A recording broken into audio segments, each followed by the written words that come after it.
হযরত নূহ আলাইহিস সালামের কওমের লোকেরা হযরত নূহ আলাইহিস সালামকে সকাল থেকে নির্যাতন নিপীড়ন করা শুরু করতেন, সন্ধ্যা পর্যন্ত তাকে আঘাত আর প্রহার করতেন। সন্ধ্যা হলে মনে করতেন নূহ মারা গেছে, দুনিয়ার জমিনের সাথে মিশে গেছে, সুতরাং আর ফিরে লাভ নাই। আর রাত্রিবেলা প্রত্যেকে ঘরে চলে যেত।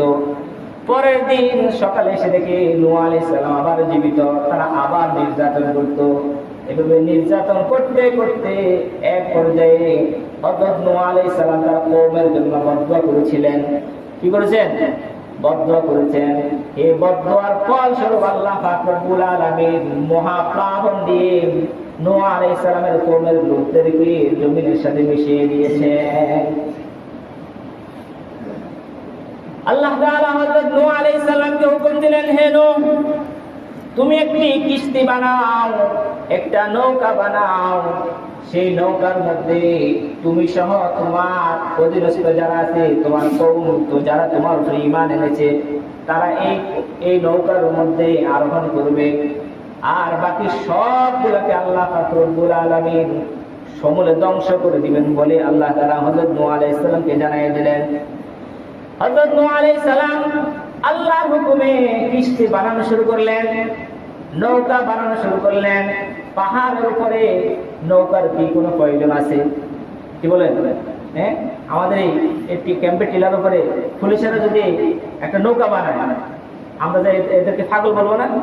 হ্যাঁ, এখানে ওই খালের পাশে আমাদের কোম্পানির সাথে যদি বানায়, তাও একটু সারা দেয়। যদি বন্যা টন্যা আসে, যদি বাসা দিতে পানি ঢোকে, তাও একটা সারা যাবে। যদি এখানে আমাদের বাড়িতে বা পুলিশ ক্যাম্পে যদি একটা নৌকা বানায়, আমাদেরকে সবাই আপনারা পাগল বলবেন না? নূহ আলাইহিস সালামের জামানার মধ্যে নূহ আলাইহিস সালাম পাহাড়ের উপরে নৌকা বানাইতেছে। নূহ আলাইহিস সালামের কওমের বিপক্ষের লোক যারা আছে, বড় বড় লিডাররা, তারা হাই উদাস করতেছে, দীক্ষার জানাইতেছে, হাসি ঠাট্টা করতেছে। এ নূহ পাগল হয়ে গেছে, পাগল পাগল, এই পাহাড়ের উপর বলে নৌকা চালাবে বলে। হযরত নূহ আলাইহিস সালাম তাদেরকে বললেন, তোমরা আমাদেরকে উপহাস করতেছো, তোমরা যদি আমাদেরকে উপহাস করো, তাহলে আমরাও তোমাদেরকে নিয়ে উপহাস করব। কি করলেন? তোমরা যদি আমাদেরকে নিয়ে উপহাস করো, ঠাট্টা করো, বিদ্রুপ করো, তাহলে আমরাও তোমাদেরকে নিয়ে ঠাট্টা করব, উপহাস করব। এরা বুঝে নাই।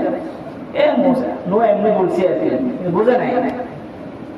যখন নূহ আলাইহিস সালামের কিস্তি নির্মাণ বানানো কাজ কমপ্লিট হয়ে গেছে, আল্লাহ পাক রব্বুল আলামিন জমিনকে হুকুম করে দিলেন। জমিন পেটে গেছে, জমিন থেকে বক বক করে